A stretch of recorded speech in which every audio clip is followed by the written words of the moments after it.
Hi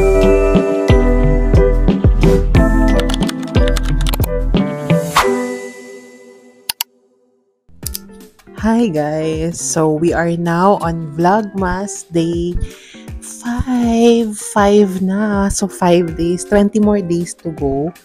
So in today's vlog, actually very random lang. I'm about to go out now to buy some fruits because I'm planning to make jam. Pero i-insert ko rin yung mga few days back na ginawa ko. Like I did errands, service ako ng sasakyan, and then some bits and pieces, I don't know, pumunta yata akong mall, and then gumawa rin ako ng dessert which is made of dates. Kasali rin yan sa vlog today, so panoorin nyo. I link everything down. Kung gusto nyong malaman yung ingredients and yung recipe, i-link ko rin below. Masarap siya guys, actually. So, suggest ko try nyo siyang gawin. Kung meron kayong extra time and gusto nyo ng healthy snack. Sabi healthy, pero may chocolate naman siya. Pero yeah, that's it. So, sama ko lang kayong bumili ng prutas. Punta tayo sa fruits and vegetable market kasi dun yung mura. Pwede kang bumili ng buy box. So, yun lang. Yun lang for today's vlog. So, see you again mamaya.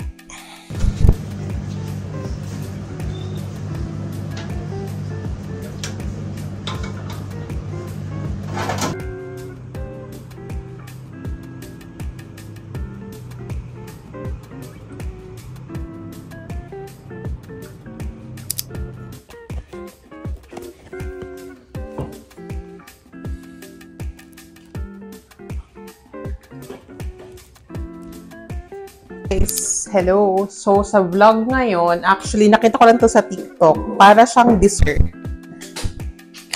Gamit yung dates. Tapos, lalagyan mo lang chocolate, peanut butter, tapos nuts. So, try natin. Actually, nakita ko lang. Gayahin natin. Kasi healthy naman ang dates, 'di ba?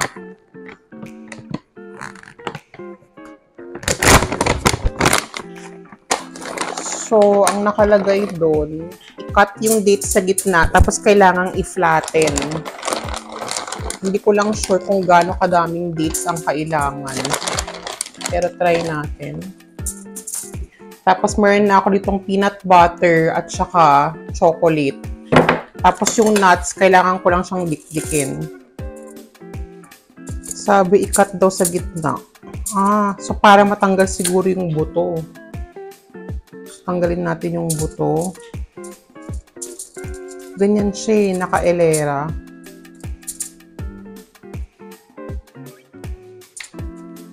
Shucks, medyo pala matrabaho. Tapos, kailangan daw i-flat sa baso. So, ganyan. Okay, gets. So, punuin ko muna to ng dates. Tapos, saka natin lagyan nung chocolate tsaka peanut butter.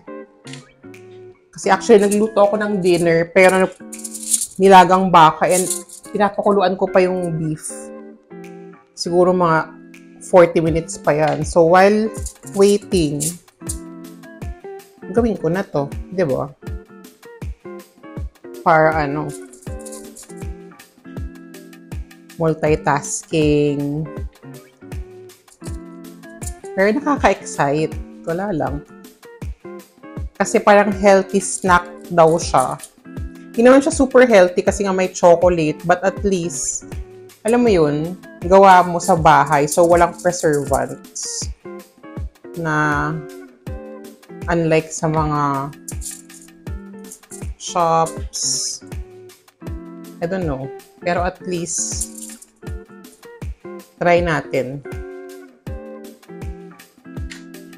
Tingnan natin kung masarap ba. Pero parang masyado tong malaki. Kasi kailangan mong i-freezer after. Anyways, time-lapse ko na lang muna. Kasi masyadong matagal. Pakita ko lang muna yung ingredients, guys. So, you need dates. Premium dates or kahit na anong klaseng dates. Peanut butter, chocolate, tapos kung anong nuts ang gusto mo. So, pinili ko is pistachio, tsaka cashew. Tapos, syempre, lalagyanan, and ganon.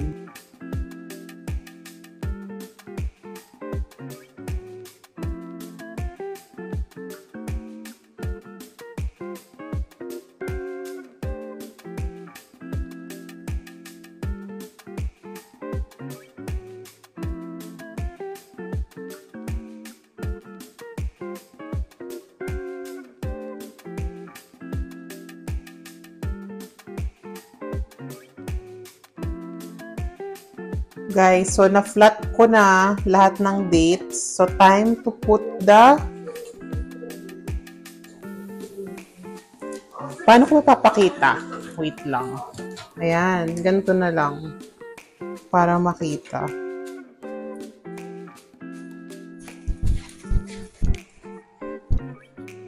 So, ayan siya guys. Sabi, flat daw muna ng baso.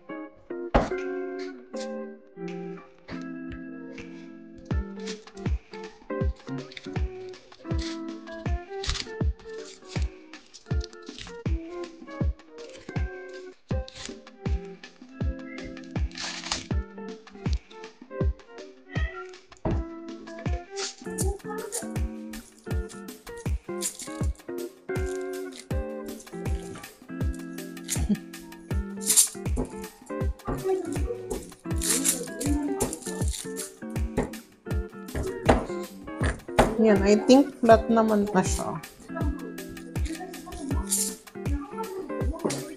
So, next one is, dapat yung peanut butter muna. Anyways, okay lang. Happy no,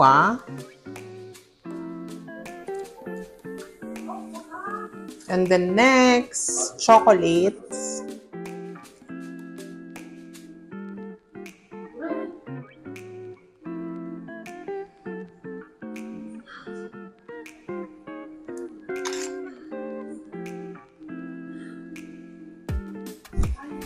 Guys, so now, I'm going to put on the nuts, which is a mix of cashew and pistache.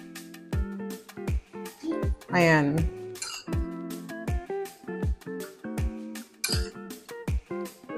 Grabe, masarap kaya to. Sana naman. Guys, up to you kung gusto niyo pa ng ibang option na nuts like walnuts, pwede naman.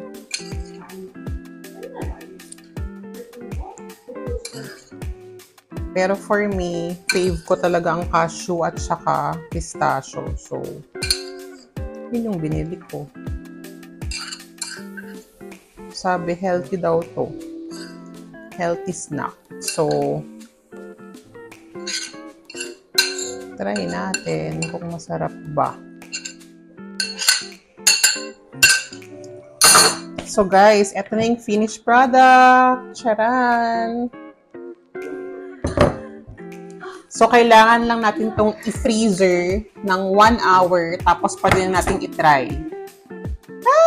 Exciting!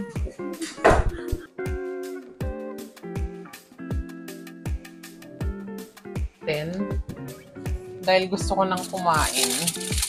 Ay! Matigas na siya. Oh. Guys. Matigas na nga siya. Saan tayo titikin? Dito na lang sa dulo. Oh, wow.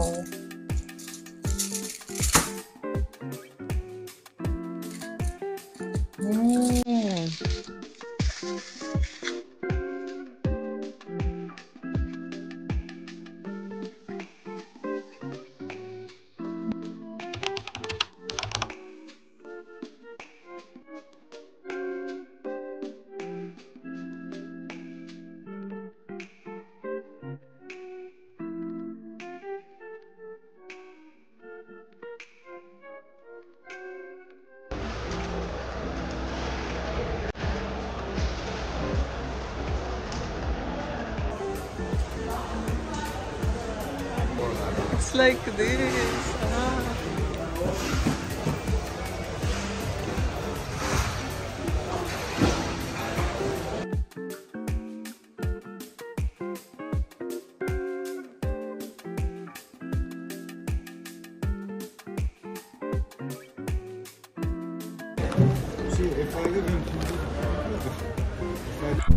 So we just finished buying things from the fruits and vegetable market. So guys, all of this we just bought for 100 dirham. Can you imagine? I'll just show you one by one once I put it in the car. Wait. Grapes.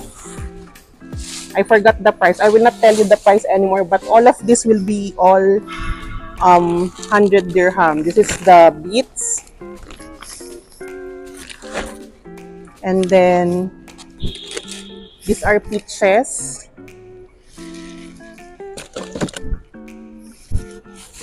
I also bought jarjir leaves. I don't know if you're familiar with jarjir, but it's good for salad. And then red grape. This is seedless grapes. And then, of course, red apples. See how many. This is from Turkey.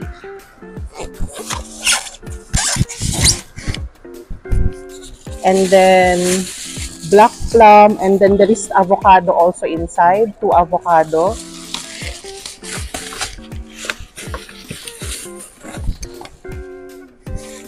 This is guava.